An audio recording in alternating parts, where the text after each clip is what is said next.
When I first started putting this documentary together, I didn't know where to start. But then it slapped me in the face out of nowhere. Then I knew exactly where to start. And that's in Chicago, the legendary city of talent, the home of great legends like the Bulls, professional wrestler CM Punk, legendary drill rapper King Von, and the most notorious gangster in the city, Tommy Egan.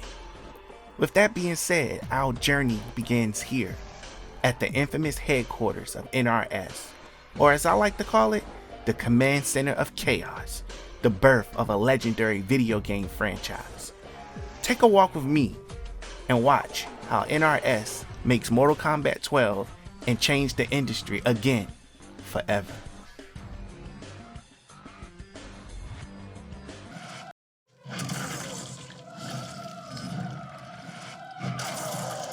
You punched my brain out of my face, man.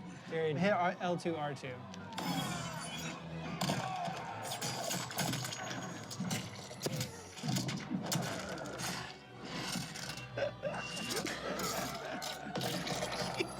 Sometimes you can make a sound and then you put it in the game and you're like, oh, this doesn't sound very good anymore. You got to hear the sounds in the game before you can really make a decision about whether it works or not. So you make the punching sound, then you go in and you actually punch somebody. Yeah, and that's what we're gonna make the sounds for. Oh, nice. We're actually gonna make that right now. Yeah.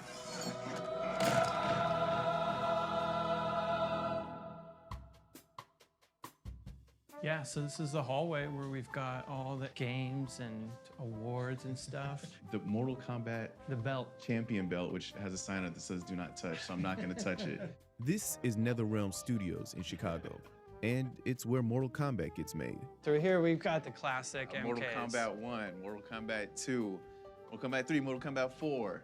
We came into the studio for a behind-the-scenes look at what goes into making the sound effects for Mortal Kombat. But we couldn't visit a room full of every Mortal Kombat arcade game without playing a couple rounds.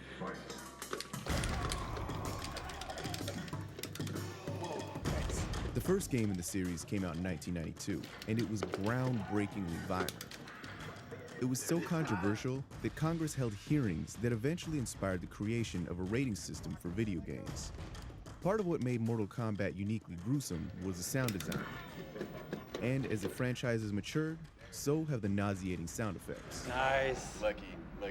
I wanted to see the game's sound designers in action, so we headed over to the recording studio. What is this? This is like the murder layout here. Wow. Okay, what do we have here? Choose your weapon. We have the hammer, the butcher knife. What is this? We don't know. We call it the mystery object. Literally on all our files, it's called mystery object. But it's heavy. Yeah, no, it's really heavy. All I know is it's great for hitting things. How's that sound? Sounding good. So what are we working with first? All right, so first we're gonna do walnuts. We got a couple nutcrackers. We got a couple other random things we can kind of smash and grind them with. We got Eric running the computer. He's gonna tell us how we're sounding and stuff. All right.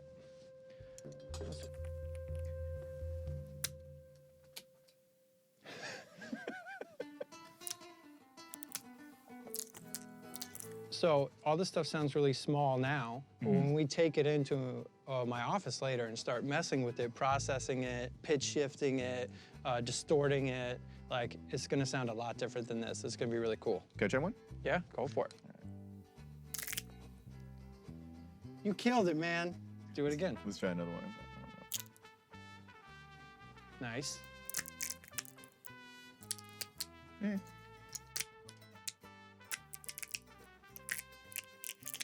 That was a nice one. You want to move on to some different fruits and stuff?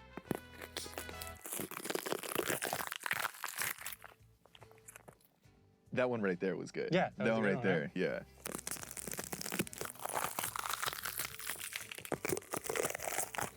We probably process these a little bit, and we can use them for like stabs and for blood splishes. All right, so grapefruit. We're gonna get our spatula. We're gonna get maybe our mystery object. Make a little hole.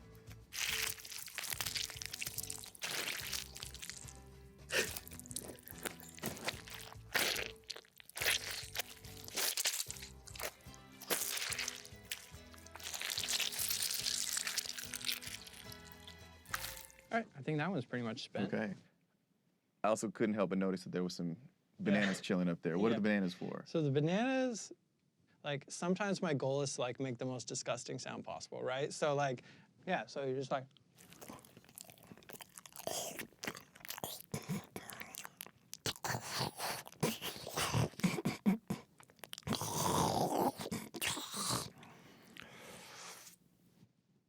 Pretty gross, right?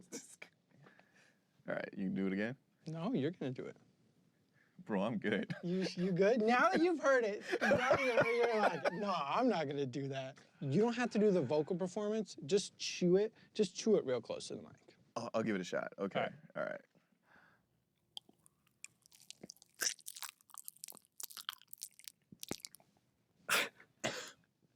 Yeah, it's gross. It's a gross sound. Is that usable? That's totally usable. Yeah, let's go listen to it. No. Yeah, let's go listen to it. Let's do it. Yeah, so now we're gonna take some of these sounds that we've been recording and process them. So I'm just gonna play some of this raw stuff. That was our nut crack, right? And now we'll kind of process it a little bit, make it sound larger than life. So we got that little tiny guy. Now we're getting somewhere, right? Like, yes. So that kind of sounds like an arm.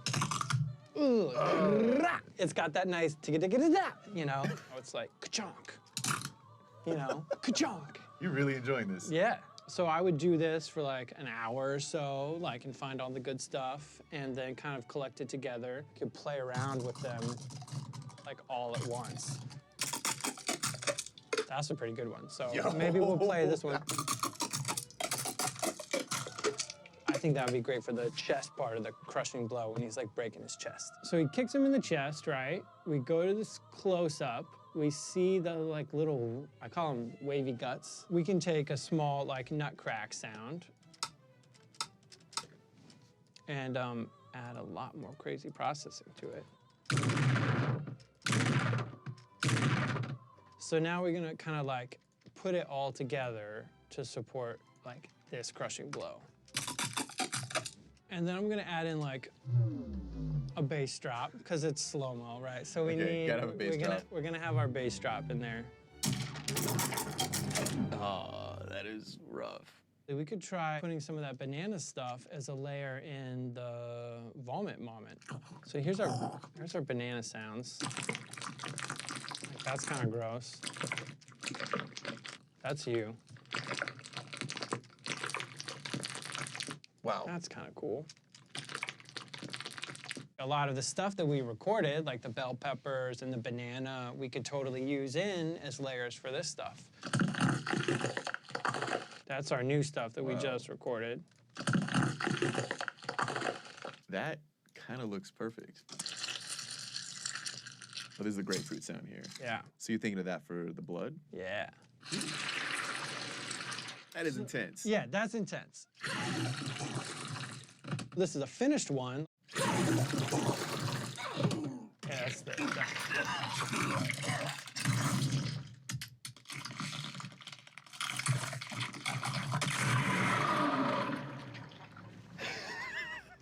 Okay. So the stuff we recorded can be used for this for sure. Looking at disgusting footage and making equally disgusting sounds to go along with it might sound fun or terrible, depending on how squeamish you are. But it's a serious craft, and it's making Warner Brothers a ton of money. Mortal Kombat 11 was the best-selling game so far this year. On average, it takes like a day to 2 days to do the sound for one fatality. It's a lot of work that goes into making the sounds for like one character, let alone the whole cast of the whole game. You're busy. Yeah, busy, but it's fun work. You can see, like, this is all real fun stuff, you know?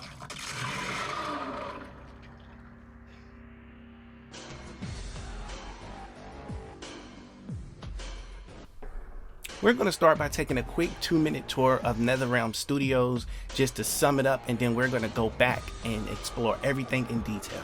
What you see here is Goro's lair. All of their games, all of their creations, and it's in this one room, arcade related. This right here is where all of the mocap goes down, the story mode, and everything else you can imagine to make the legendary Mortal Kombat 12, 11, and X, 9, and etc. video games. Now, this right here is their action figure collection wall. All of their most prized possessions are here, from awards to special editions to every logo, every outfit, every partnership. You can see DC on the wall. Mortal Kombat versus DC was a good game, and as you can see here, my personal favorite, Goro's animatronic head, along with this other Goro piece right here. And yes, don't scratch your head, you did hear me say MK versus DC was a great game. I love that poster, and we'll be getting it soon. Now, this right here is basically like a hall of fame where you can check out all of the fantastic stuff they've done. They did a really good job at putting this together. You can see this is Cabal's original head that you just saw, and these are all of the classic games that made this franchise one of the most legendary franchises on the planet. Every piece. Look at this right here. The art of Mortal Kombat is just fantastic. It's some of these pieces you gotta have, from the Super Nintendo, Sega Genesis, every toy, every brand, every push. Now what you see here, this is an off-site location where they have a room to invite people to test games like Mortal Kombat X, Mortal Kombat 11, and things of that nature. But now we're gonna go ahead and get into the nitty-gritty. I'm gonna let them take it away and show you exactly how they make their fatalities. So we're gonna show this. So of course the start. This is the start. We kind of wanted to maintain the pose from the original one that we're making an homage to. A real low bend. A real low. Getting in. Then of course the first punch. As you see, the storyboards are pretty basic. We didn't flesh everything in quite yet. Yeah, these aren't for like beauty. They're to show people who are making them what it's supposed to do. But it's the basics. When we're iterating on ideas, it's super cool to see. This is the second level of, first someone's just talking about it, right, and then Tony kind of gives us you're starting to visualize how to look before it gets to the cinematic aspect. And just like any brainstorming session, like somebody will have to throw something out, and that idea gets better, and that idea gets better, and that idea gets better. So like to say that like, you know, this is all me, just doesn't exist. There is almost no fatality that I've ever seen where one person just has an idea and it gets in the game. It's usually, well, this character's never done this before, wouldn't it be neat if? And then someone says, and they could do it this way, and then someone says, it'd be even better this way, and then like one idea will mutate into drastically different ideas. Yep. Yeah, definitely. We got the next screen. This is the third part. This is the third one. This is kind of where the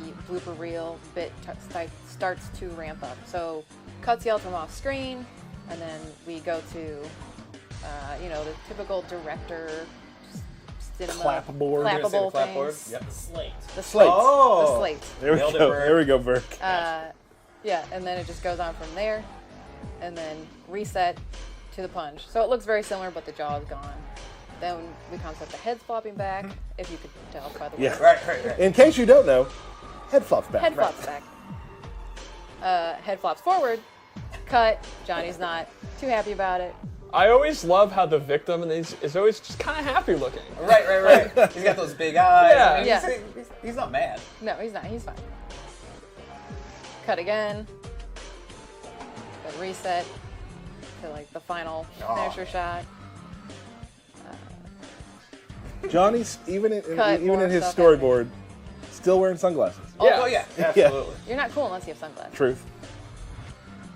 And then the end frame. With the middle finger. With the middle finger. And random bald buggy-eyed character. And this fatality is a great example of the iteration of an idea, where the initial idea was, let's do a tribute to the triple head glitch from MK1, and then it was at MK2. Right. Then it was, oh, maybe the heads will keep falling back. Right. Then someone's like, what if if we're gonna break the fourth wall, let's own it. Right. And then what if we had the clap, the slate, and then it just keeps going and going until it just becomes the absurdity that was the final thing. If you're Mortal Kombat and you're going to break the fourth wall, you destroy the fourth wall. Yeah, you right. Yes. let it You throw a head at it. Yes, and break the fourth wall. And Johnny Cage is a character where you can do that, where it's pretty much all off limits. Yeah. We get to have a lot of fun with him because he's so silly and crazy, and he's not serious at all like a lot of the other characters. So He's really, our comic relief. He's the comic relief. But I like to think we don't overplay it. Awesome. So then after that's done, then we start What's next? Then we go to mocap. We go into the shoot. We kind of advise the mocap actors what we want, what we're looking for, and then we take and send those over to the animators. The animators clean up the mocap, and then they send it to me to kind of do the camera editing and cinematography of it. Okay. Do we want to show the next thing? Yeah, and then we go to a first rough draft. I think this one's actually been edit locked, but it iterates on the way. The temp audio is actually me and Steven from the audio department. Steven Shatner? Yep. My boy. Yep. Cut. Reset. Johnny's fatality. Take 2. Cut. Take 11.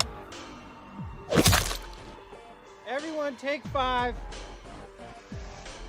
Tongue is awesome. The tongue is amazing. Yes. So then that's the next step. That's the next step. And then we're finished. Yeah. Oh yeah, it's done. That's you just what press it the looks like. finish button, Yeah. and it's done. Yeah, that's it. No, then I take it into our Unreal tool, which we set up everything on, and then I set it up, send it to effects. Effects gets their ball rolling, lighting, audio, all have their hands in it, and then it goes to QA, so it goes to Steve. And that goes to a jobber like me, spending all day doing one fatality in every corner against every victim, on every skin, in every part of the stage, over and over and over again, because, for example, you rip their head off and Johnny Cage's sunglasses are still floating there. Or you rip their torso off and Kano's knives are still sitting there. Right. And then that goes back to you guys, Yep. who then fix those, and then we do that for a while. So from start to finish, like, obviously we're working on a bunch of them at the same time. Yes. So any sort of timeline there? It's about between 6 and 9 months, depending on the fatality and complexity. And some things you'll get paused for another one to work. We got this done now. Let's move to this. That Yeah, sort of thing. it's like an assembly line. We're just like, I take it, I move it along. I take it, I move it along. Right. Yeah. And everyone, and again, just like everything in the studio, everyone sort of touches it at some point. Yeah, it's actually kind of great. It's like a big collaborative project. Yeah, one of the coolest things about this process for the cinematics and fatalities and crushing blows and everything is seeing the initial idea and you're hype. I can't wait to see it. Then you see the storyboard, and it's even cooler. Then you see, I will literally check on those early animations almost every week to see what's going on, and it's getting there. And then audio makes such a huge difference. Yeah. The groaning, the blood, all that stuff, and the cinematography of it. You could just, if you just say someone gets their head cut off, it's like, well, I've seen that for 30 years, but the cinematography of it makes a huge difference. Yeah, and then it's definitely evolved from Oh, yeah. day one to now. Like we really study and like try and focus on enhancing our cinematic abilities. And I mean, the dismemberment tech, the different special effects for particles, for scorpions, the fire, the blood looks amazing. It is literally like 5 different types of groups of artists, and then it all comes together at the end and looks amazing. Yeah. As you can tell from this conversation, that making a Mortal Kombat character is not easy. It's no easy task. It takes a village. And that's usually what happens for the games that we get. It takes a village to build it. We end up getting the fantastic characters that we get. But now hopefully you understand why some characters work the way that they work, and why the characters in Mortal Kombat 11 has such little to no movesets, because they just didn't have enough time to get everything done. Now I'm showing you this process so you can understand how Mortal Kombat 12 is currently being developed. You already saw how they make the fatalities. What I kind of want you guys to focus on next is I want to get you to focus on the facial recognition, meaning that everything that they do to get those facial expressions, those emotions, those type of things. So what they do is they use this camera. It's a helmet that they put on their head, and this helmet just basically take all types of videos of your face. It captures your facial expression, and also it can scan you into the game if that's something they decide to do. Now, this is a process that they use, but there's an alternative process too. So the first process that they use, as you can see here on your screen, this is a process right here where they have a person sit into a chair and a whole bunch of cameras just basically scan them. Now I will be showing NRS's version just in a little bit towards the end of this documentary, so you want to stay tuned for that also. But you can see here, this is a much cleaner version of what WWE uses. The majority of all companies, I would say, use a form of this to make sure that they get clear visuals of their characters, especially 2K.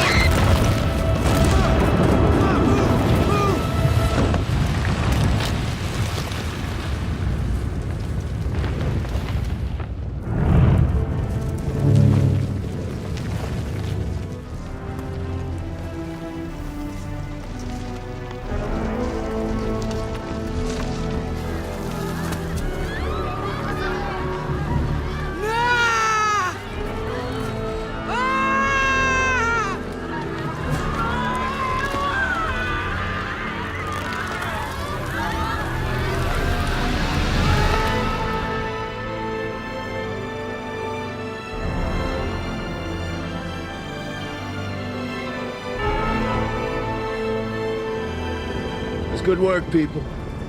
First round's on me tonight. This Boogie. Dragon, coming left, heading home. Gunrunner, coming left. Under copy. Around your section copy.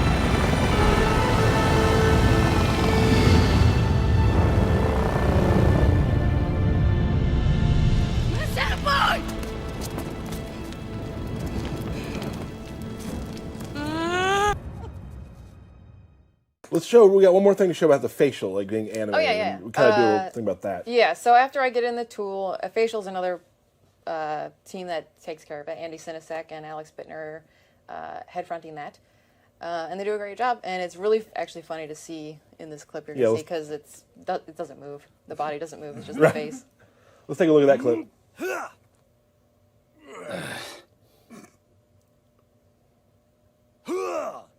Who hired this guy? What the fuck?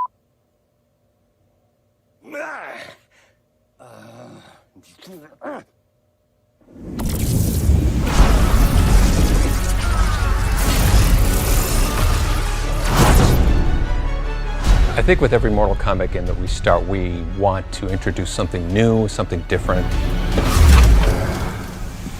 There's been some advances that have been made, like facial animations and just quality of the art overall.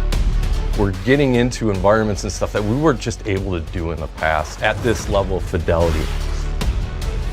One thing we want to do is freshen up the cadence of gameplay and stuff like that, and I think that's something that I think we really nailed with the new Crush and Blow feature. Kind of keeping these explosive, violent moments a little more random and a little more shocking to the player as you watch them. Earthrealm is becoming known for attention to detail. Our characters are just incredibly realistic.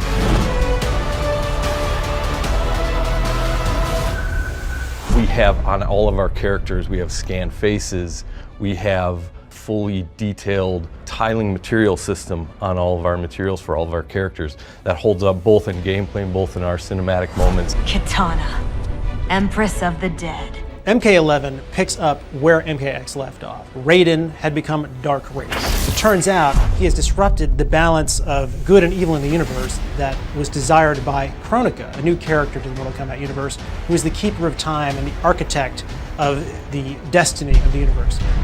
First boss female character in any Mortal Kombat game, so we're really excited about that. Now that things have shifted irrevocably to the side of good, and so she has only one solution left, and that is to rewind time back to the beginning and restart it. One of the interesting aspects of MK11's story with the time folding is that you get to see so many interesting interactions between young and old versions of themselves. The thought of becoming you sickens me. We really wanted to focus on customization this time around. There's this collection component of like you can collect all these different augments, you get to apply those things to gear, and you can use that to customize a ton of different gameplay stuff. Now we're giving players the ability to create their own variations, so it's almost infinite number of variations. As a player, you can get into the Towers of Time and you can start doing a lot of things. They're going to turn over, some are going to be hourly, some are going to be 6 hours, 8 hours a day, some of them a week because they're going to take you a long time to get through. There's going to be a lot of different things to do. We really try to improve just the multiplayer experience. Players want to be matched up with somebody of comparable skill level. Everyone's always making progress, right? If you're playing competitively online, win or lose, you're making progress towards something that's going to make you better, more effective, right? You know, I think the biggest thing we always keep as a theme when we're starting with any of the games is the word fun. The first time you get the like enhanced versions of specials feels awesome to me. And I've been working this for like 15, 18 years in Mortal Kombat. That's still awesome to me when that happens. This game has a ton of content. An absolute ton of content. Okay, so I want you to pay close attention to your screen. You see this here? That's the big screen where they invite all of the actors in and they do whatever they need to do. Like the story mode, it's all filmed here. These cameras picks up every angle from it and they import it into the Unreal Engine, into their software, and turn it into an actual story mode process. This is where they filmed well, they filmed everything here, but the Mortal Kombat X helicopter scene, it was filmed right here. Now, when they need to bring in horses or motorcycles, they can do so by lifting that garage door that's to the left to bring in any vehicle that they need to help with the project that they're working on. This is super fantastic. For them to build this, they saving a lot of money. Now, if you look back there, you saw those chairs and stuff. That's where they use to analyze their work. Now, this right here is the sound section. This here is where they come in to drop their bars, their lines, and there's a screen where they can read their lines for the character off and be able to see what the person, or producer I should say, is showing them on the screen.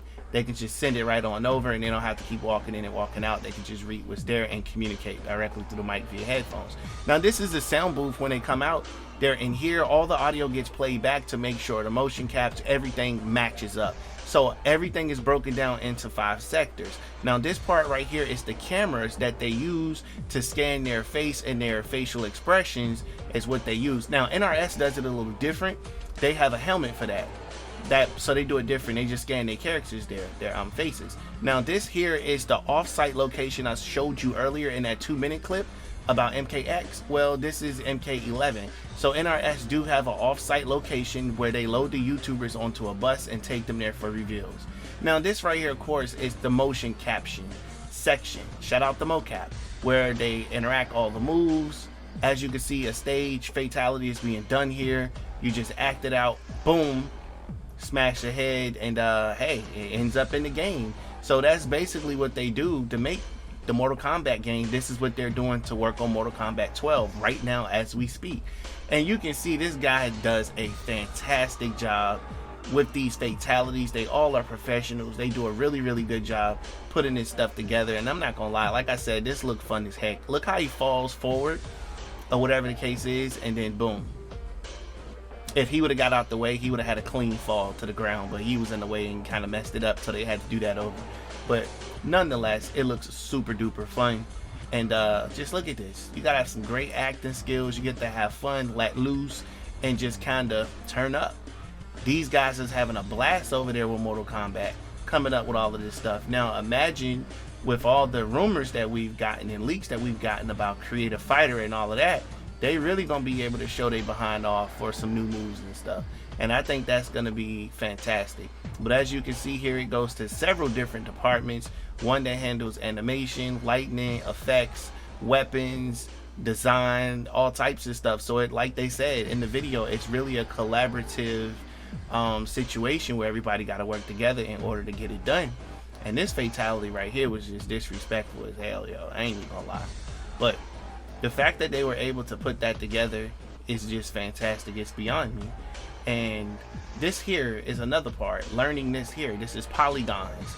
You got to learn polygons and how to make things work. Now, there was an issue with Reptile's fatality, but they found a way around it by attaching a targeted polygon on it to make this actual fatality work, because it just would not work the original way. So they found a way around it and everything. So being a video game designer, man, this is just, I guess, every kid's dream. I know it was mine at one point. And hey, like I said, it ain't never too late to, you know, do some things like this. Let me pass this question off to you guys in the comment section below. If I made a fighting game, would you actually buy it? That's the real question right there, because hey, doing these type of projects is fun as heck, man. Imagine being in a fighting game and being able to play as yourself. That would be super dope. But yeah, anyway, back on topic here. As you can see here, this is a lot of computer work that has to get done before it goes into the final version of what it needs to be put into, as well as specials and everything. With Kenshi stuff is a little harder because you gotta do all of this telekinesis stuff, So you gotta specialize in certain things in order for it to happen that way. Some characters are easier to work on than others. That is facts. That's straight up facts. Now, I got another clip that I'm getting ready to put up here on your screen that I want you to pay close attention to. Also, we're going to continue that conversation with the NRS employees, and then once we're done with that conversation, we can move on to some other stuff and kind of keep this documentary going, because there's a lot for you guys here to learn, and I don't want you to miss not 1 second of it. So definitely stay tuned. If you need to go get something to drink, something to eat, pause the video, go get what you need, and come back. That right there is your opportunity. Now, if you look here, this right here is the different zones on the body where you gotta literally design broken one, a fixed one, and everything, especially for the x-rays, so you can be able to swap these things out and use them. They have to all be designed on these type of computers. And imagine being on these computers for hours, man. That can get really, really boring. Just that there. Nonetheless, let's take a peek inside the world of 2K. I want you to pay attention to what the creative director of this game says and the challenges that they face, which is what all game developers face, these challenges. So try not to pay attention to the WWE theme, but pay attention to the actual creators and listen to them talk about how motion capture and things of that nature are done, and then I'm gonna be right back with you afterwards.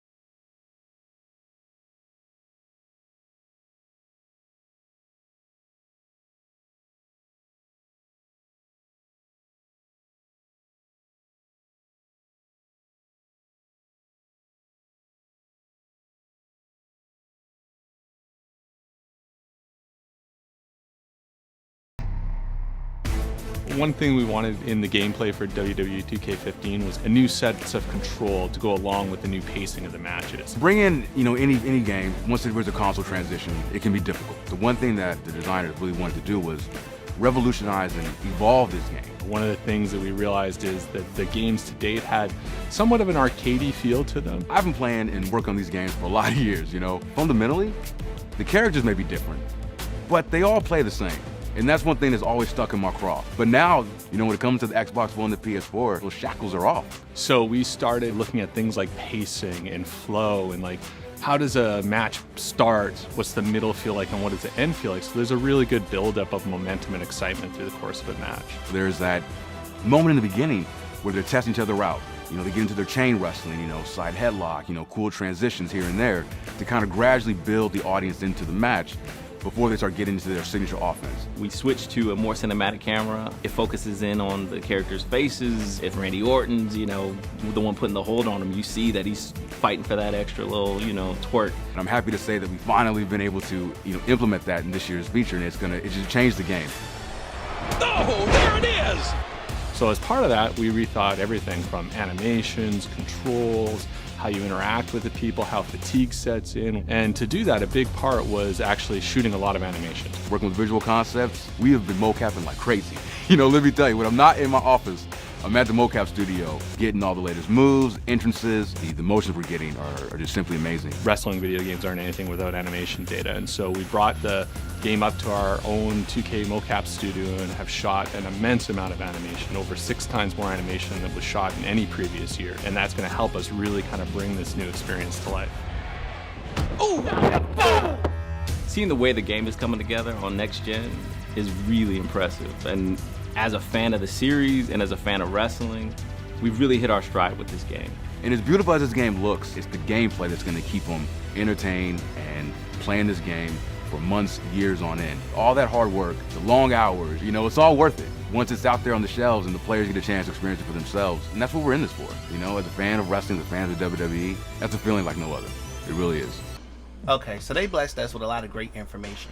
I wanted to take and show this clip one more time so you can just kind of see how the face stuff work, so you can kind of focus on this. And I'm gonna go ahead and pass it back over to the Earthrealm team, and I want them to I'm gonna let them kind of go into detail as to what it is they do and just kind of get down to the nitty gritty with you guys. And we're gonna touch on some sound, get this wrapped up and get you guys up out of here. But so far, this is the process that's being used to make Mortal Kombat 12.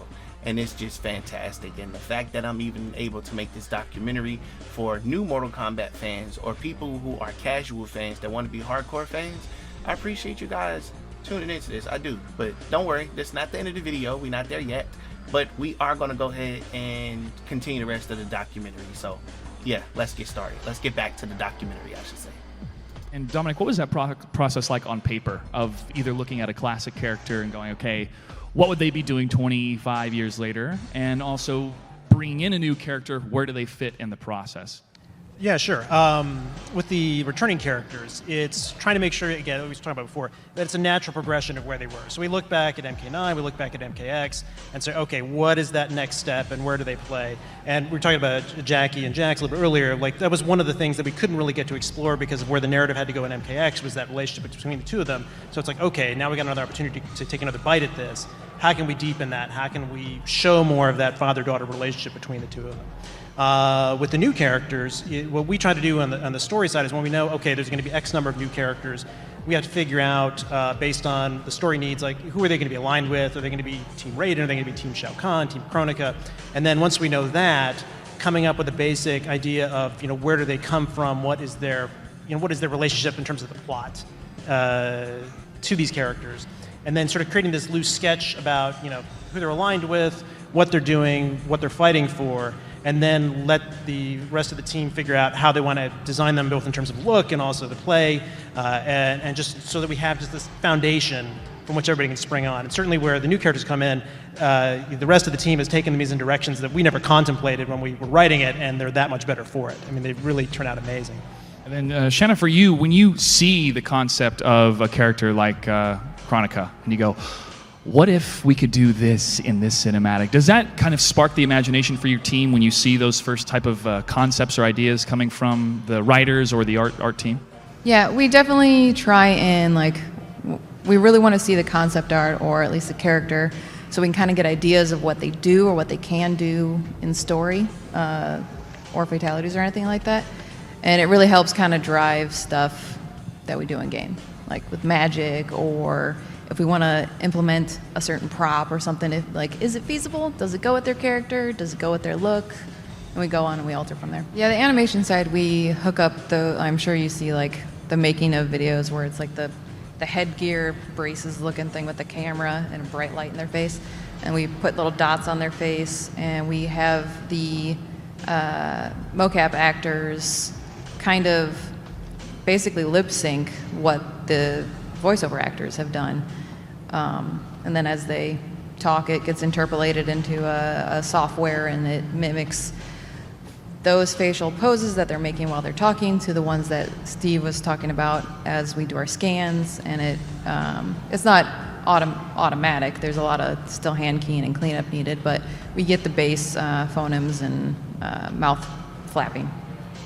I can just imagine the notes in the room, like, okay, the next pose is you're being sawed in half, and action. Yeah. Make that face. In a lot of ways, it's almost full circle. Back in MK1, 2, and 3, we would do something very similar. We obviously, they were 2D games, but we would go through agencies and pick out, that's perfect Sonya, perfect Katana, and bring them in and film them. That's what caught everybody's eye way back in the day, seeing those renders of, is that a real person?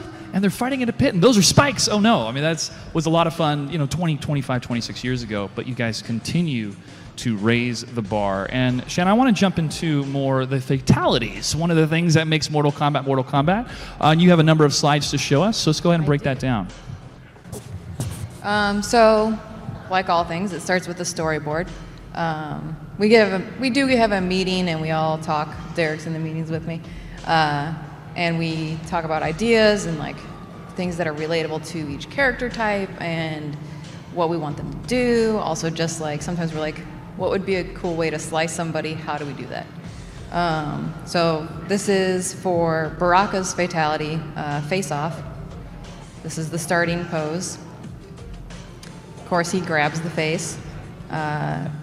Boards by Tony Godsky. This is the panel for the actual face grab. He had a lot of fun with it.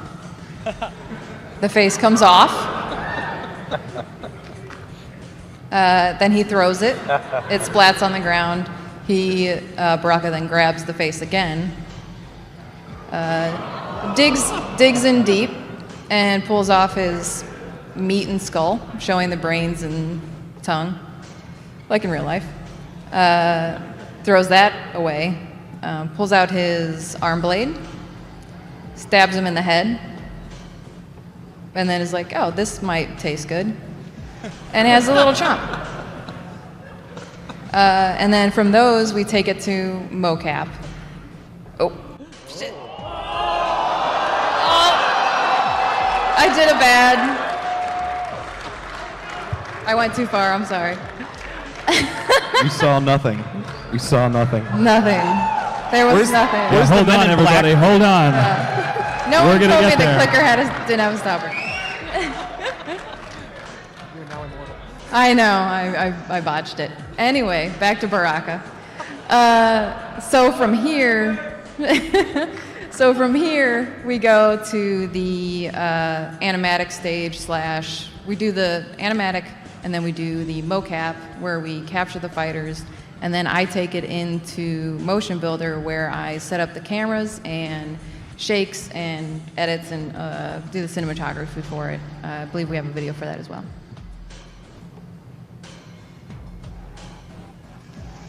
It's very basic. It's just plain models, plain background, temp props. It's not as cool looking as the final product.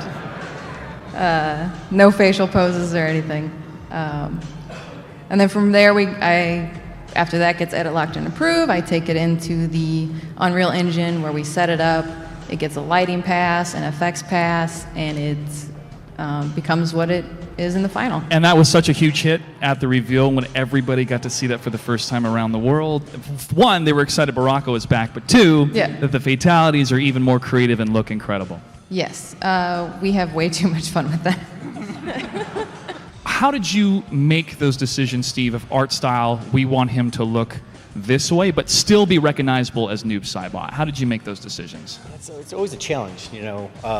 Of course, you know, we mentioned the story guys, you know, Dominic really giving us, you know, definition of what the character is inside and out, and how he fits in the story. Then we do a ton of, you know, concepts, but we always want to push it.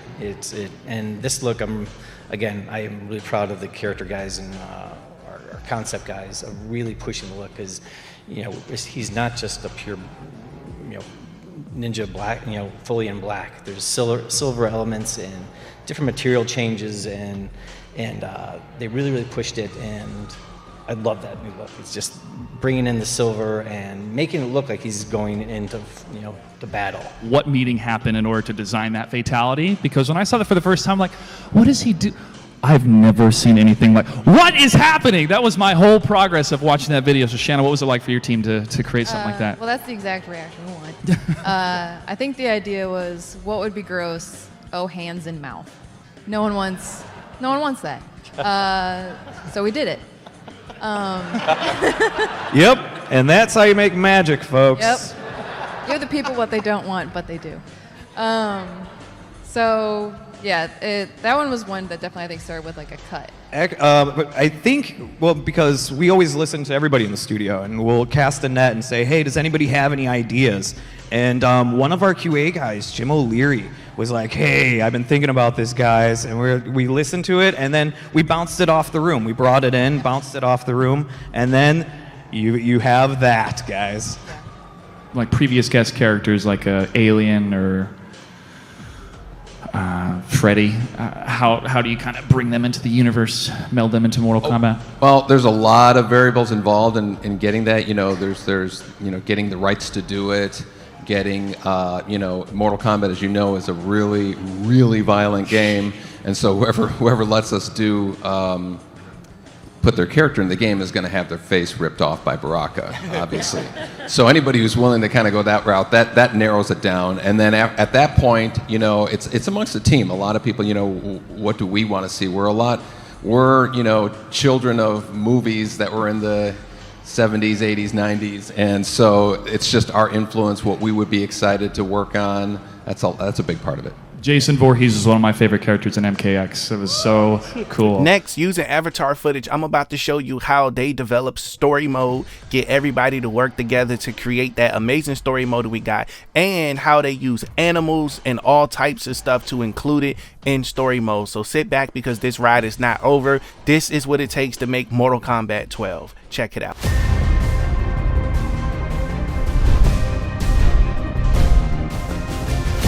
So that's what Pandora actually looks like.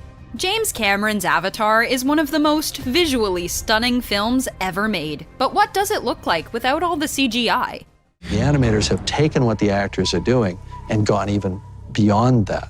Neytiri lives a pretty unique lifestyle as one of the Na'vi on the planet of Pandora. One of the things that we see Neytiri partake in is drinking water from a leaf. But because director James Cameron loves to rely on technology innovation, the way that the scene was actually filmed without CGI may surprise you. Zoe Saldana was required to work with a gray plastic contraption to model as the leaf, while holding a water bottle covered in duct tape to simulate water coming from the tape. We guess that's why they call it movie magic. It's the most high-tech film in terms of its execution. You may or may not have had an awkward kiss in your life, but it probably wasn't as awkward as it was for Sam Worthington and Zoe Saldana when they had to kiss as Jake and Neytiri while filming Avatar. While in the movie itself, with all the added CGI, the scene plays out romantically. Without all the CGI, Worthington and Saldana had to kiss with their motion capture jumpsuits and with green dots all over their face, so that the motion capture on their characters' CGI bodies would be accurate and more real. We created a manually operated gimbal rig that they could balance on. One of the most exciting action scenes in all of Avatar was definitely the flying Banshee. Obviously, a lot of CGI was needed to be done to bring the Banshee to life, as there's no living, real-world counterpart to the creature. In order to capture Jake flying on the Banshee, Sam Worthington was required to fly on the back of a moving plastic structure, where he'd be flung around with wires, all while wearing the motion capture suit. Honestly, we think we'd just prefer the ride at Disney World that seems a bit more comfortable. See them flying these things, they're working hard. It's always intense whenever anybody in a movie yells, but when a blue-skinned alien like Neytiri yells, it's even more powerful. You will never be one of the people! Despite the goofy motion capture getup and the silly plastic Na'vi ears, Saldana was still able to be quite intimidating on set. Layers of additional CGI were added in order to make Neytiri and the rest of the Na'vi look even more real in the film. You definitely wouldn't want to tick Neytiri off. I at least have no idea that I'm wearing this. I feel like I'm blue and I'm 9 feet tall. The big villain of Avatar was Stephen Lang's Colonel Miles Quaritch, who, unlike a lot of the other characters who required CG, is actually a human. One might assume that the Colonel's mech suit design was all CGI, but they would be wrong. The main core design of the suit was a practical effect, but it was the arm and the digital screens that were later added with additional CGI work, in order to make the suit a more formidable force to the Na'vi. The final product proved to be quite the treat to the Na'vi, and made Lang's Colonel an even more memorable villain. With rumors that he'll be back for the sequel, he may even bring that mech suit back. Oh yeah, who's bad? That's right. One of the first dangerous creatures that Jake encounters in the jungles of Pandora is the fierce Thanator. While the Thanator is quite intimidating on screen, the creature wasn't much to look at before the CGI was added. In fact, before the CGI was added, standing in for the Thanator was a red tennis ball on a long gray stick, held by a crew member. In order for the actors to go on cue, the crew member holding the Thanator's stand-in would lunge at them. Life on Pandora would likely be much easier if all the Na'vi had to worry about was a tennis ball on a stick. Cameron has a knack for working with actors and actresses he's worked with before, so of course, one of the actresses he brought with him to Avatar was his alien star, Sigourney Weaver. Weaver plays Grace in the film and doesn't just play the character in human form, but also as a Na'vi. While even in her Na'vi form, Grace typically wears human clothes. Behind the scenes, Weaver had to still wear a motion capture suit to convincingly play Grace's Na'vi avatar. From Alien to Ghostbusters, Sigourney Weaver has clearly made her mark in the sci-fi genre. We had horses galloping around this place. It wasn't just the human actors who were behind motion capture technology on the set of Avatar, as actual horses were used under motion capture technology for the dire horses. The horses were equipped with dots on their body, much like their human co-stars, in order for them to be transformed later with visual effects. The horses were brought to the soundstage of the film, and Cameron would film the actors behind the Na'vi riding the horses with the special technology that would allow him to be their CGI counterparts as they were filming. Who knows, maybe those horses went on to take other motion capture roles as well. Despite all the extensive CGI and motion capture present throughout Avatar, that didn't mean the actors had to perform less stunts. In fact, it was quite the opposite. Whenever we saw the Na'vi climbing up the vines of the ominous floating rocks on Pandora, Cameron had the actors behind the Na'vi climb a similar structure, all in their motion capture gear. The final CGI was added later, but still, that didn't make the climb not dangerous. Though you can't really become one of the Na'vi without at least getting a little bit rugged with yourself and your environment. Motion capture wasn't always available when capturing scenes with the Na'vi, especially when they shared the screen with the human characters. When recording the scene where Jake first wakes up in his Na'vi form, Cameron filmed the actors playing the human doctors working around an empty gurney. Behind the lens of Cameron's camera, he was able to see the CGI character. We went to Kauai, we went way up in the mountains, and we acted out the scenes. Before the motion capture work was done for Avatar, Sam Worthington and Zoe Saldana filmed without their suits, half naked in Hawaii. This would be done in order so James Cameron could know how to plan all their scenes that would need motion capture, such as the bow and arrow scene. The Tree of Voices is perhaps one of the most gorgeous looking set pieces in all of Avatar, but behind the scenes and without the CGI, that sacred tree wasn't much to look at. In fact, the trees were mainly just pieces of rope that were used to simulate the long leaves and branches of the trees that Neytiri would present to Jake. The final CGI would be added into the production later. To say these stunt guys, I mean, they gave us their all. The Na'vi clearly have a different culture than what we're used to, and Cameron wanted to display some of the tribal customs of the main tribe in the film. The group of 4 actors may not have had the biggest roles in the film, but that didn't mean their work wasn't difficult. These actors ultimately had to memorize a tribal dance of the Na'vi in all their motion capture suits. Now that's true commitment to the craft. If this was CG, I could have moved that in 30 seconds. So the whole time I was shooting the virtual camera, I was complaining that it wasn't live action. While there were times on set where James Cameron and his crew had more accurate models of the Dragon assault ships, there were times where the models wouldn't be enough. In order to film the scene, Cameron had the motion capture board use a metal-like chair in the middle of the set that would be moved around by crew members. A fan was also placed in front of the actors in order to properly capture the wind blowing in their characters' faces. While the real set may not have been as exciting as actually flying on a ship as a Na'vi on Pandora, the cast and crew certainly made the most of it. They developed the most lightweight 3D system possible, so it's a very sophisticated technology. The 3D, much like the CGI, had to be recorded in a distinct way using 2 cameras. This scene where the Colonel is attacked on his mech by one of the Na'vi used 2 cameras to perfect the 3D and the CGI. One camera would be used for the live action elements, and the other would be used for the CG 3D elements. I need you to put up $10 million to prove we can make this movie. Avatar is one of the most influential films. Let's do a quick recap of this documentary. So we learned how they add the sound into the game as far as the crushing blows, the blood, the spit, all of that type of stuff. We also got a tour of Earthrealm's studio, and you guys were able to see the actual voice record studio that they actually record in. And you got to see where they do their story mode with all of the red sensors on the wall. You just got to see everything, as well as how they make story mode and how they do motion capture and how they get animals in the building. So I'm excited. I was able to bring all of that information, to you. I had to use a lot of different things like WWE. I had to use Avatar. I had to use a couple of different clips so that way I can get the point across instead of just telling you. I'd rather show it to you visually, So I do want to say I had so much fun making this documentary. It was a little hard. I was having some technical issues.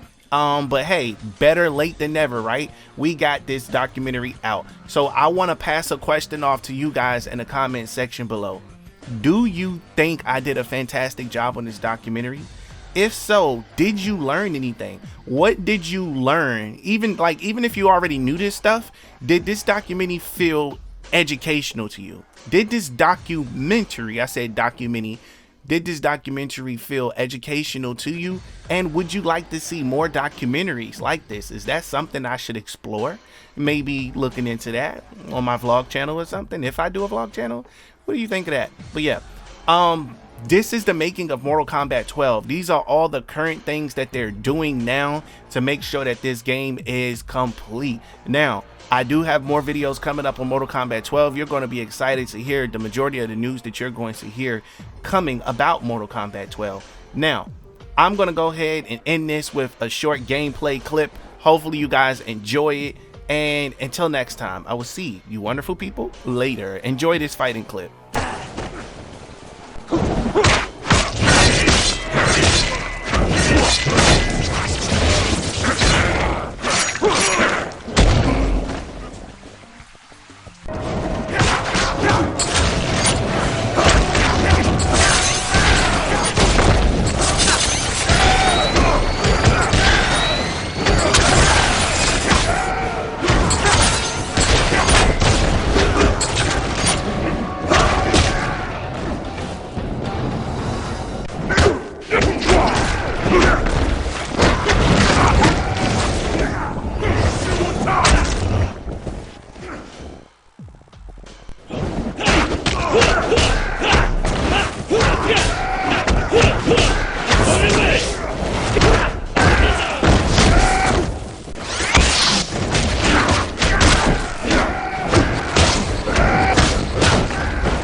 Woo!